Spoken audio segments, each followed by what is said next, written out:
नमस्कार, future express में आप सभी का स्वागत है। मैं हूं वीरेंद्र कुमार और इंडस्ट्रीज पे निफ्टी बैंक पर आपकी अप्रोच क्या हो और कैसे आपको सेकंड हाफ के लिए एक ओपिनियन फर्म करके चलना है। यहाँ से सब पे करेंगे बातचीत और हमारे साथ होंगे एक्सिस सिक्योरिटी से राजेश पालविया, निफ्टी बैंक पे, स्टॉक फ्यूचर्स पे और ऑप्शन ट्रेड से बातचीत करने के लिए। Rajesh ji, good afternoon. कार्यक्रम में स्वागत है आपका।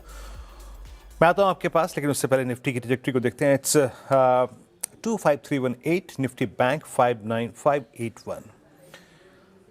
देखिए, आज एक नई सीरीज का कमिटमेंट था, शुरुआत थी और अमूमन किसी भी सीरीज का दिन पहला एक काउंटर ट्रेंड, छोड़ दीजिए सारे स्टैट्स वगैरह, एक काउंटर ट्रेंड प्रोड्यूस करने में सक्षम होता है।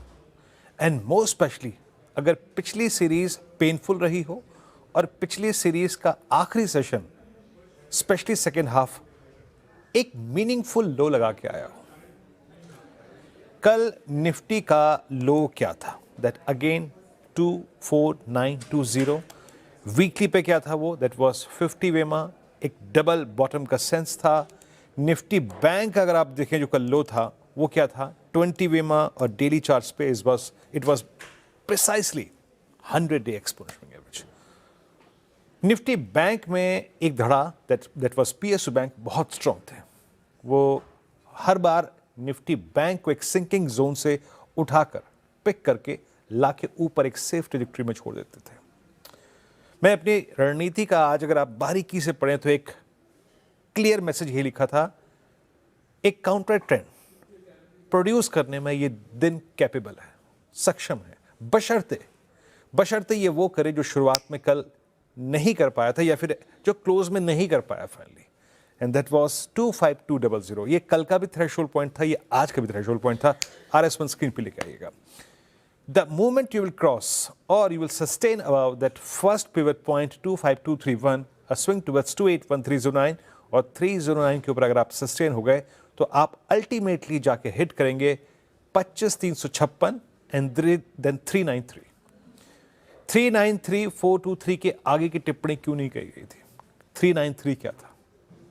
That was 10 day exponential average. देखिए, आप जब एक दिन पहले निफ्टी पर लो लगा के आए हों, आप ये समझिएगा कि वीकली पर 50 वेमा का, डेली पर 200 वेमा रीगेन करके आए हों, तो कभी भी जब आप इतने बड़े रिवर्सल्स लेते हैं बड़े एवरेजेस से, the first line of resistance appears eight 10 वेमा। और वही हुआ, निफ्टी जाके वहीं इंट्राडे में रुका। यानी जितना ब्रीदिंग स्पेस था ब्रीथ किया, उसके बाद हाफने लगा जैसे ही 10 डे में आया। And same is the case with Nifty bank. Nifty bank पे क्या बात हुई थी? Nifty bank is more strong. देखिए क्या होता है ना, आईटी के पास इन आइसोलेशन चलने का मौका है, बैंक निफ्टी के पास इन आइसोलेशन चलने का मौका है, बट निफ्टी कलेक्टिव अगर आप देखें एफर्ट लेता है सबके। अब कोई तबका नहीं चल रहा है तो वो रिस्ट्रिक्शंस निफ्टी के ऊपर होती है। बट निफ्टी बैंक ने क्लियरली अपना फर्स्ट रेजिस्टेंस लेवल, पहला hurdle, that was 20 day exponential average and the most active call item zone 59500 को भली भांति पार किया और कहां तक गया? RS2 के क्लस्टर में इसने जंप करने की कोशिश करी। दैट्स गुड, अच्छा है, बिहेवियर ठीक ठाक है। अच्छा, इस वक्त के स्टैट्स दिखाइए, हमने ऑलमोस्ट 767 को छू लिया है, क्योंकि मैं कुछ देर में आपकी बातचीत एक खास मैनेजमेंट से कराऊंगा। एशियन पेंट्स के कल नंबर आए थे, तो हम कुछ देर में एशियन पेंट्स की जो मैनेजमेंट है उनसे चर्चा करेंगे। श्री अमित सिंह साहब हमारे साथ होंगे। मैं एक बार हल्का सा अगर आप देखें तो हल्का सा आपको निफ्टी बैंक पे लौटा के ले आता हूँ। इस वक्त के स्टैट्स क्या कहते हैं? देखिए, इस वक्त के स्टैट्स ये कहते हैं कि ट्रेड थीम वही रहेगी। Still the toughest zone will be 25400। ना आप ना मैं, ये कोई नहीं तय करेगा, ये 10 डे में तय करेगा, ये 400 तय करेगा कि आप उसके ऊपर जाएंगे। So if you are long, if you are still long, आपने बुक किया तो ठीक है। अगर आप लॉन्ग हैं तो याद रखिएगा एक रीजनेबल स्टॉप लॉस इसके मुताबिक आता है करीब उसी पॉइंट पे जो आज का थ्रेशोल्ड पॉइंट था। इट्स 25231 और आप किसी भी सूरत हाल में RS1 के टॉप जोन पे जाएं तो प्रॉफिट को बुक करें। हाँ, अगर एक 423 के ऊपर एक क्लोज आता है तो आगे के बारे में सोचेंगे, but as of now commentary को वहीं तक रखेंगे। और देखिए, निफ्टी बैंक पे भी मोर और लेस जो कहा था 767 उसके मुताबिक आ गया। आप अभी भी ब्रेकआउट पॉइंट के ऊपर ट्रेड कर रहे हैं, आप 59,500 के ऊपर ट्रेड कर रहे हैं, आप 59,533 के ऊपर ट्रेड कर रहे हैं। लेके आइए RS1 क्या था? वो था आपका आज के लिए एक और थ्रेशोल्ड पॉइंट कॉल आइटर्स का जोन एंड 20 डेमा, उसके बाद 767। लेट्स सी आई मीन क्या करता है ये इस जोन में। एक बार स्टैट्स को ले लेते हैं, एक रीजनेबल स्टॉप लॉस ले लेते हैं। जरा प्लीज कॉल राइटर्स और पुट राइटर्स के जोन लेके आइएगा। यहाँ पर क्या कहते हैं, देखिए 59,500 मेरे ख्याल से अब एक पुट राइटर्स का गढ़ बन गया होगा। Look at 50,500, 4,60,000। No, as of now नहीं, क्योंकि स्टिल अभी 59,200 के भी पुट राइटर्स को हमने एक्सीड नहीं किया है। तो ये कहना मुश्किल है अभी कि now we have a base at 59,500। Base अभी भी 59,200 और बेस अभी भी 59,000 पे आएगा। और ऊपर 60,000 एक टफ जोन है, यानी किसी भी सर्कमस्टेंसेस में 59,800 के आसपास आपको प्रॉफिट्स को बुक करना है। राजेश जी, गुड आफ्टरनून, कार्यक्रम में स्वागत है। इंडस्ट्रीज पर आपका व्यू क्या है? निफ्टी बैंक को कैसे अप्रोच कर रहे हैं आप? हाँ, गुड आफ्टरनून वीरेंद्र जी। तो देखिए, मार्केट में पुल बैक जरूर बना है। कल के सेशन से ही हम देखें तो एक पुल बैक का ट्रेड यहाँ पे प्ले आउट होते हुए दिख रहा है। बट जैसा कि आपने डेटा में बताया, 25,400 मेजर सप्लाई जोन है। जब तक ये क्रॉस नहीं होगा, एक बड़ी शॉर्ट कवरिंग जो कि मार्केट में अभी भी एब्सेंट है, वो उसके बाद ही इनिशिएट होते हुए दिखेगी। तो हमें लगता है 25,400 यहाँ से क्रॉस करना काफी अहम रहेगा। As of now near term chart पे अगर हम देखें तो 25,250 एक इमीडिएट सपोर्ट एरिया जैसा काम करते हुए देखने को मिलेगा। तो छोटी मोटी अगर डिप मिलती है ड्यूरिंग द डे टुवर्ड्स 25,300 25,280 के आसपास अगर निफ्टी आती है तो वहां बाय करें। स्टॉप लॉस छोटा ही रखेंगे 25,250 के आसपास। एंड अपसाइड में अभी हम फर्स्ट टारगेट 25,400 ही प्रोजेक्ट कर रहे हैं। अगर वो ब्रेकआउट होता है तो फिर यहाँ पे एक शॉर्ट कवरिंग का थ्रस्ट राजेश जी, जनरेट होगा। राजेश जी, राजेश जी, राजेश जी, ठीक है, मैं निफ्टी पे आपका एक सेंस मिल गया। मैं क्योंकि सिंगले साहब के पास समय का थोड़ा सा अभाव है, जरा पहले उनसे बात कर लेता हूँ, ठीक है ना, फिर मैं आपके पास आता हूँ। नंबर्स देखिए, हम सब काफ़ी डिस्कशन कर चुके हैं। सुबह ब्रोकरेज व्यूज सुने हमने, कल नंबर्स देखे, रेवेन्यू आपकी स्क्रीन पे इसका आंकड़ा, पैट लगभग आप देखें रिड्यूस हो गया 1,074 करोड़ रुपये रहा। वॉल्यूम्स थोड़े टेरिबल थे, एंड स्पेशली इस मद्देनजर के कि Q2 पे बहुत स्ट्रॉन्ग नंबर्स के बाद हमने एक स्ट्रॉन्ग रिएक्शन दिया था। सिंह साहब नमस्कार, कार्यक्रम में स्वागत है। हम सब इस बात से अवगत हैं सर कि इस बार बहुत ही देखिए एक शॉर्टर आपका जो था ना, वो एक फेस्टिवल पीरियड था, अनसीजनल जो रेंज थी, काफ़ी समय से पहले बारिश का होना, ये क्वार्टर आपके लिए काफ़ी छोटा था रिएक्ट करने के लिए, परफॉर्मेंस पीरियड बहुत छोटा था। ऐसे में इन नंबर्स पे आपका प्रथम दृष्टांत टेक क्या है? और क्या सर, एक और चीज़, क्या एक डिफिकल्ट फेज, एक बहुत चैलेंजिंग फेज आप इस क्वार्टर के साथ पीछे छोड़ चुके हैं? इस पर आपकी पहली प्रतिक्रिया। सो ओवरऑल हम अगर ये क्वार्टर देखें, क्वार्टर रिलेटिवली स्ट्रांग रहा है। ओवरऑल कोटिंग्स में हमारा ग्रोथ वैल्यू का अबाउट 4.4% रहा है और वॉल्यूम ग्रोथ 8% से ऊपर रहा है। तो हम समझते हैं कि एक डिसेंट परफॉर्मेंस है। अक्टूबर डेफिनेटली जो मार्केट था थोड़ा ढीला था, क्योंकि जो फेस्टिव सीजन था सिर्फ 15 दिन का था, उसमें भी हमने प्रोलॉन्ग्ड मानसून को देखा। तो अक्टूबर इतना अच्छा नहीं गया, किंतु नवंबर एंड दिसंबर में अच्छा हमें थोड़ा डिमांड पिकअप मिला। ओवरऑल तो जिस तरह का हमने एवरेज निकाला है वो काफ़ी स्ट्रांग है। जो हमारा B2B बिजनेस है उसने काफ़ी अच्छा परफॉर्मेंस किया है और रिटेल से ज़्यादा ग्रो किया है। इंडस्ट्रियल बिजनेसेस और ग्लोबल बिजनेस ने भी अच्छा परफॉर्मेंस दर्शाया है। तो हम समझते हैं कि कुल मिला के अगर हम देखें ओवरऑल बिजनेस हिसाब से अच्छा रहा है। Volume growths are encouraging to that extent. Overall margins position काफ़ी बेहतर रही हैं। मार्जिन्स हमने PBDIT margins year on year and sequentially दोनों हमने मार्जिन्स को इम्प्रूव किया है। 20.1 का PBDIT मार्जिन आया है। तो हम समझते हैं कि कुल मिला के ओवरऑल बोथ टॉप लाइन और बॉटम लाइन में ठीक परफॉर्मेंस रहा है। अगर हम कॉम्पिटिटिव इंटेंसिटी की बात करें, डेफिनेटली हम देखते हैं कि इंटेंसिटी मार्केट में रहने वाली है ओवरऑल आने टाइम में, बट हमारी strategies are in place in terms of how do we take this ahead. Okay sir, थोड़ा सा मुझे आपका जो मार्केट शेयर इस क्वार्टर में, स्पेशली जो प्रीमियम सेगमेंट है, प्रीमियम इमल्शन सेगमेंट है, वहाँ कैसा रहा, इस पर टिप्पणी चाहूँगा आपकी मैं। तो ओवरऑल अगर हम देखें जैसे पिछले क्वार्टर में आपने देखा कि ओवरऑल हम इंडस्ट्री से थोड़ा सा डेफिनेटली तेजी से बढ़े और हम होप कर रहे हैं कि इस क्वार्टर में भी सेम परफॉर्मेंस रहे। अगर हम प्रीमियम लग्जरी सेगमेंट की बात करें, डेफिनेटली उसमें हमारा प्रदर्शन काफ़ी अच्छा रहा है इस क्वार्टर। और ओवरऑल नवंबर और दिसंबर महीने में हमें देखने में मिला है कि इन दोनों कैटेगरीज में ग्रोथ काफ़ी अच्छा रहा है, चाहे वो होम सेगमेंट में है, चाहे वो हमारा B2B सेगमेंट में है ओवरऑल। तो हम देख रहे हैं कि ओवरऑल अर्बन सेंटर्स में प्रीमियम इमल्शन और जो लग्जरी इमल्शंस है डेफिनेटली उसमें हम अपने शेयर को बढ़ा रहे हैं। अच्छा सर, वॉल्यूम ग्रोथ पे आपने टिप्पणी करी, but along with that I mean जो वैल्यू ग्रोथ की बात होती है, वैल्यू ग्रोथ कब तक कैचअप करेगी आपके वॉल्यूम ग्रोथ के साथ? देखिए, ये जो एक स्ट्रक्चरल एरिया है वैल्यू और वॉल्यूम का, वो रहने वाला है, क्योंकि अगर आज हम मार्केट का साइज देखें, इसमें काफ़ी बड़ा साइज एक इकोनॉमी सेगमेंट का भी है जिसमें काफ़ी सारे प्रोडक्ट्स शामिल हैं। तो हम समझते हैं कि आने वाले टाइम में जिस तरह से हमने कहा है कि ये 4 से 5% और 5.5% तक का गैप डेफिनेटली रहेगा वैल्यू और वॉल्यूम में, किंतु ये मार्केट के लिए हेल्दी है बिकॉज एक कॉम्प्रिहेंसिव ग्रोथ है जो सारे सेगमेंट्स को लेके हो रहा है। तो हमें ये समझना चाहिए कि ये जो हम एक गैप देखते हैं वो रहना चाहिए मार्केट में, और वो एक चीज़ दर्शाता है कि अगर ये गैप है तो आप पॉसिबली पूरी रेंज में और पूरे प्रोडक्ट रेंज में आप अच्छा काम कर रहे हैं। सर, हम सब जानते हैं ये इंडस्ट्री, ये पेंट इंडस्ट्री एक बहुत बड़े प्राइस वॉर के दौर से निकल के आई है। दैट कंपिटिटिव इंटेंसिटी, क्या वो अभी भी हाई है? क्या आप न्यू एंट्रेंट्स की तरफ से अभी भी एक बहुत बड़ी प्राइसिंग पावर को झेल रहे हैं, या फिर झेलना पड़ेगा, या फिर वो प्राइसिंग अगर आप देखें जो जिसे कहता है टसल था, वो थोड़ा सा सेटल डाउन हो रहा है, वो डस्ट थोड़ी सेटल डाउन हो रही है?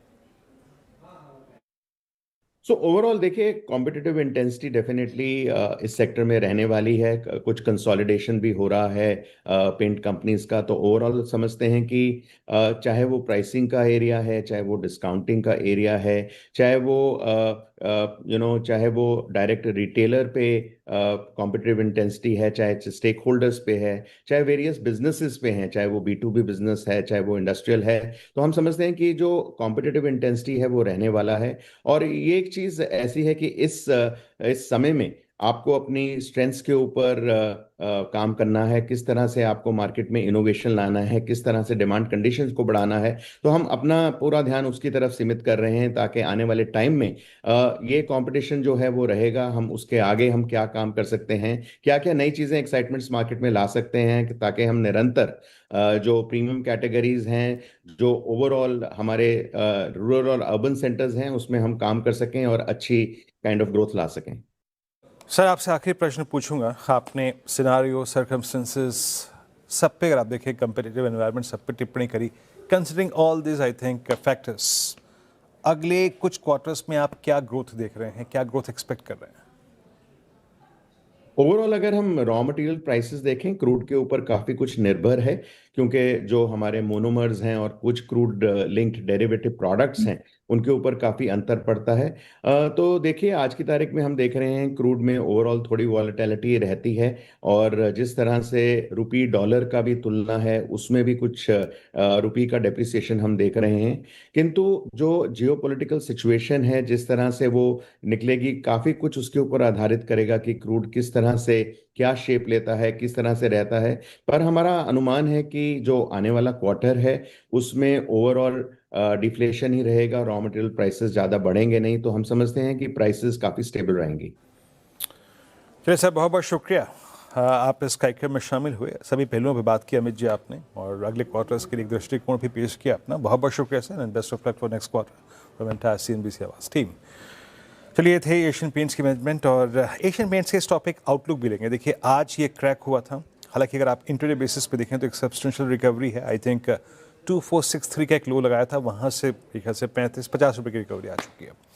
बात करेंगे इस पे, वो राजेश पालवे जी का इंडेक्स पे आउटलुक, उनके 3 ट्रेड्स। छोटे से ब्रेक के बाद हाजिर होते हैं फिर से। और राजेश जी, क्षमा चाहूँगा, एक इंटरेक्शन था, उस पर हम चले गए थे, तो आपसे काफ़ी देर से बात नहीं हो पाई। लेकिन हाँ, एक संक्षेप में आपका निफ्टी बैंक रिव्यू और आपके 3 ट्रेड्स।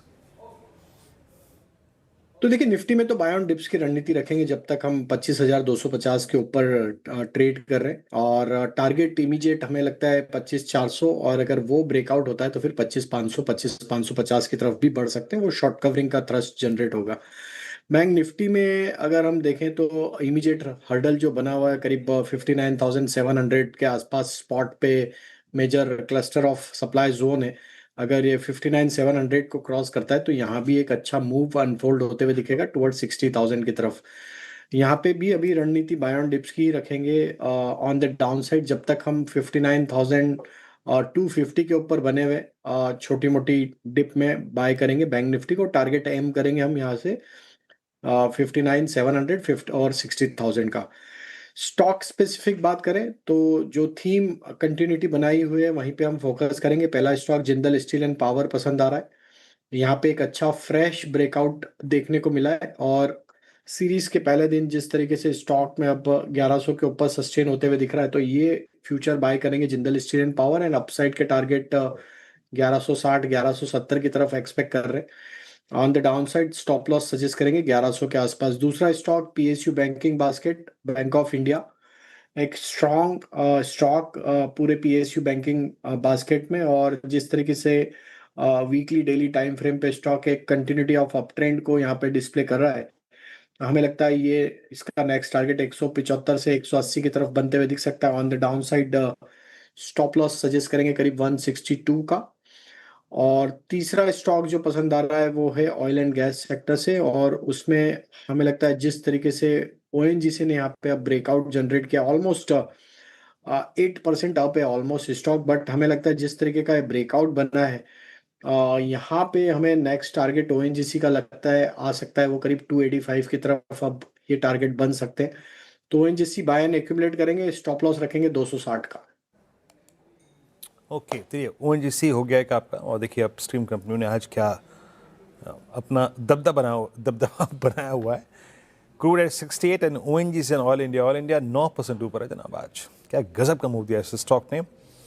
इनफैक्ट आज मेटल्स, आज अपस्ट्रीम कंपनियां, आज डिफेंस, आज थोड़ा पीएसयू बैंक्स बैकफुट पे आ गए और इसीलिए आपको वो बैंक निफ्टी में एक हिचकिचाहट नजर आ रही है टू मूव और to proceed towards I think 59,800। खैर एक ब्रेक के बाद ऑप्शन ट्रेड हाजिर होते हैं। अभी ब्रेक के बाद कार्यक्रम में आप सभी का फिर से स्वागत है और एक बार इंडेक्स को देखते हैं निफ्टी को, और निफ्टी को देखने के बाद सीधे चलेंगे ऑप्शन ट्रेड की तरफ। निफ्टी वही 25,330। देखिए बहुत फायरवर्क्स तो नहीं है इंडेक्स में भी, बट अगर हम इस रेंज में भी टाइम स्पेंड कर रहे हैं ना तो वो एक दृष्टिकोण से ठीक है। आपको कहीं ना कहीं थोड़ा टाइम स्पेंड करना पड़ेगा किसी एवरेज को लेकर। आप आज टाइम स्पेंड कर रहे हैं 25,200 के ऊपर, 200 डेमा के ऊपर और 10 डेमा के नीचे। लेट्स सी, आई मीन ठीक है, टेक्निकली आपको थोड़ा सा जस्टिफाई करेगा, आपको एक कंसिडरेशन का फेस देगा। अब आते हैं ऑप्शन ट्रेड्स पे। राजेश जी, ऑप्शंस में क्या पिक कर रहे हैं आप? तो वीरेन जी मेटल की रैली को ही राइड करेंगे और उसमें हमें लगता है हिंडाल को अब 4 डिजिट में 1,000 के ऊपर सस्टेन होते हुए दिख रहा है। जिस तरीके से हिंडाल्को का परफॉर्मेंस रहा है पूरी जनवरी सीरीज में और अब अगर हम देखें अभी भी अगर देखें तो एक फ्रेश बाइंग इंटरेस्ट आज भी यहाँ पे बनते हुए दिखा है।